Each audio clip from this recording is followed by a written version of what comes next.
You're lying in bed right now, and your mouth is a little dry. Maybe you drank too much coffee today, not enough water. So you do what every human alive does without thinking. You reach over to a nightstand, grab a glass, and drink. Room temperature, a little stale, but it's water. It's liquid. It slides down your throat and your body says, "Thank you," and you forget it ever happened. The whole thing takes 4 seconds. Now rewind 30,000 years. It's February. You're standing on a frozen floodplain in what is now the Czech Republic, and the temperature is 20 below zero. The river that your family has camped beside for 3 generations is locked under a foot of ice. The streams are silent. The puddles are stone. Every source of liquid water within walking distance has become a solid. And you are dying of thirst. So the question is simple. For hundreds of thousands of years, across dozens of ice ages, when every river, lake, stream, and puddle turned to rock, how did ancient humans get water at all? The answer starts with something your body does right now that you've probably never noticed. You're breathing. And every single breath you take releases water vapor, a tiny invisible cloud of moisture leaving your lungs and disappearing into the air. You do it right now in your heated apartment. And it doesn't matter much. But in sub-zero air, it matters a lot. Cold air holds almost no moisture. The drier the air, the more water your lungs surrender with every exhale.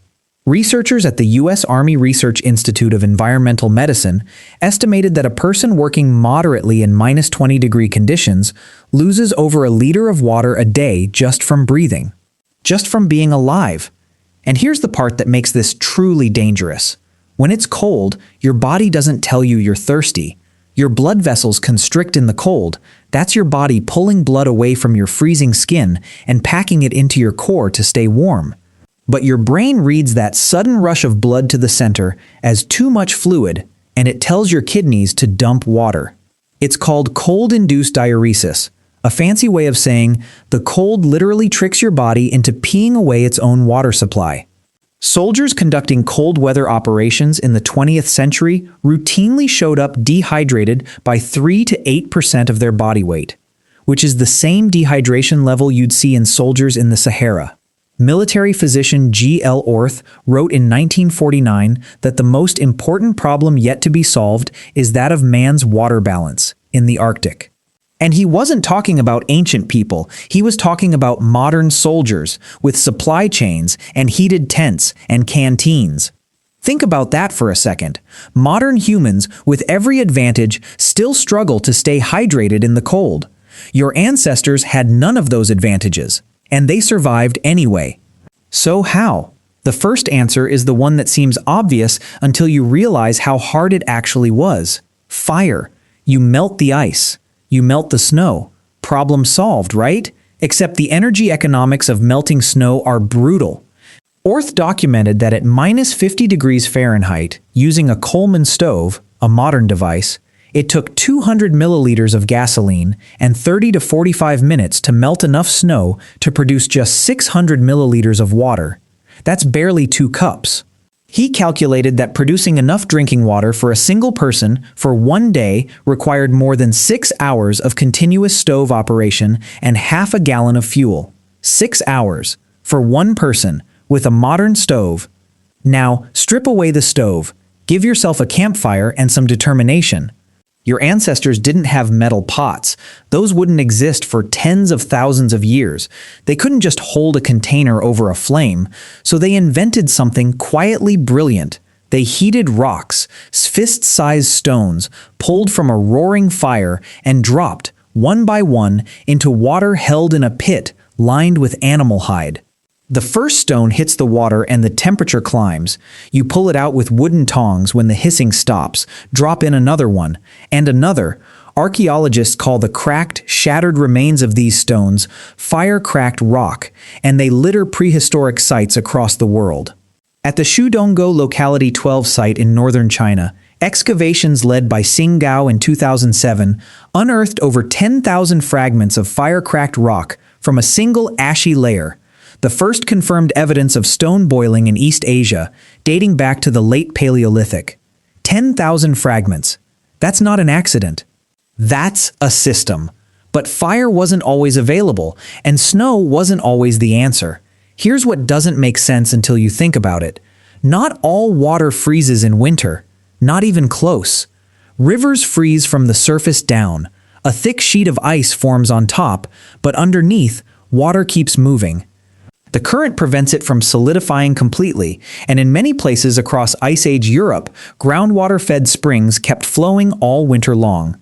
Springs emerge from underground aquifers at a relatively constant temperature, often around 8 to 12 degrees Celsius, which means they resist freezing even when the air above them drops to lethal cold.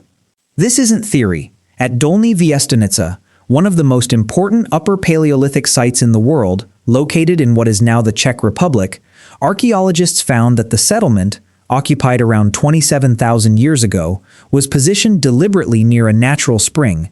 The site plan drawn by excavator Bohuslav Klima even marks the spring's location on the floor of one of the huts. These weren't random campsites.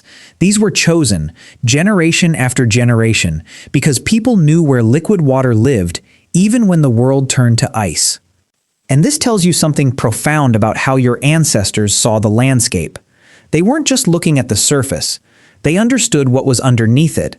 They mapped invisible water the way you map streets.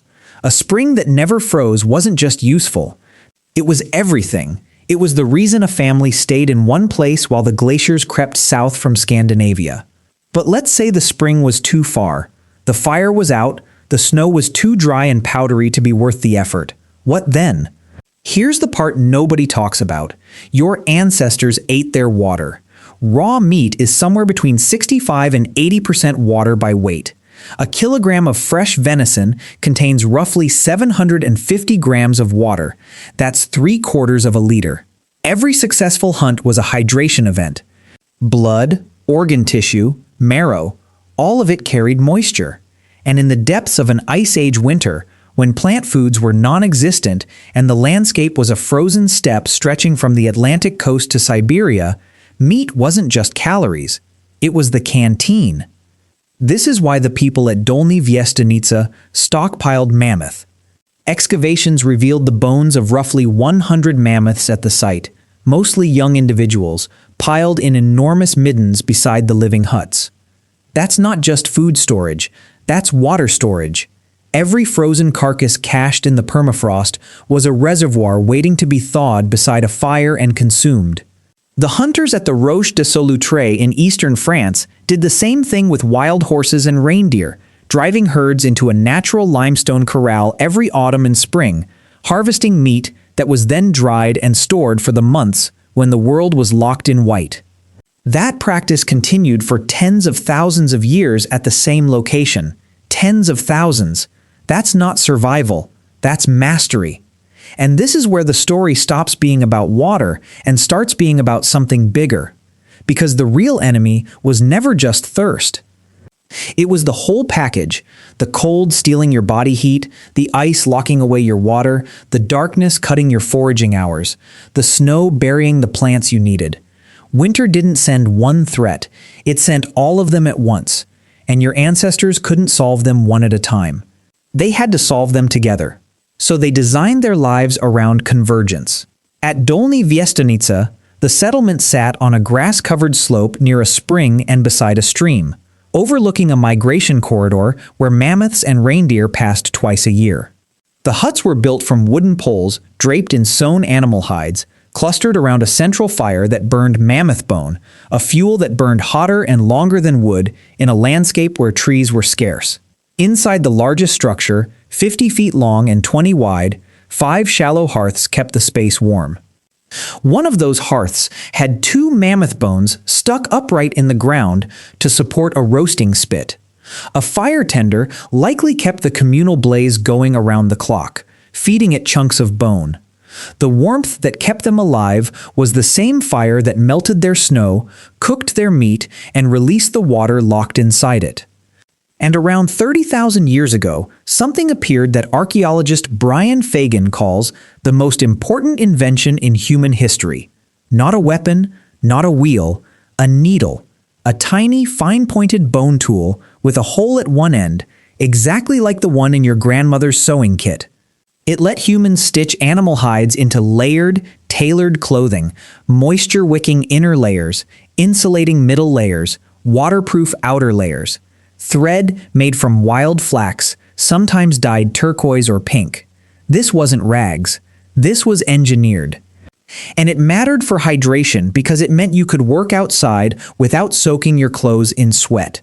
Research shows that a person wearing heavy cold weather insulation can lose nearly 2 liters of sweat per hour during moderate exercise. Wet clothing in freezing air isn't just uncomfortable, it's a death sentence. It accelerates heat loss and drains even more water from a body that can't afford to lose any.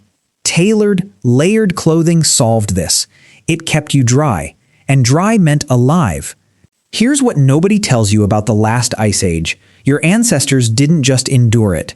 They organized their entire existence around the physics of water and heat with a precision that would impress an engineer. Every campsite was chosen for proximity to a spring or a river that moved too fast to freeze. Every hunt was a water collection mission as much as a food collection mission. Every fire was a desalination plant and a heating system and a kitchen rolled into one. Every piece of clothing was a thermoregulation device designed to minimize the water your body wasted. And they did it for millennia, not years, not decades. The site at Dolny Viestenica shows continuous occupation patterns stretching across thousands of years. The roche de Solutré was used for tens of thousands. The oldest known evidence of hominins in northern Europe, stone tools and footprints found at Happisburgh in Norfolk, England, dates to 900,000 years ago, a time when that coast had the climate of southern Scandinavia today. We don't even know how those early humans survived. There's no evidence of fire, no evidence of shelters, no evidence of tailored clothing, and yet they were there. Something kept them hydrated through those winters, and we may never know exactly what it was. Winter came at your ancestors with 4 weapons at once.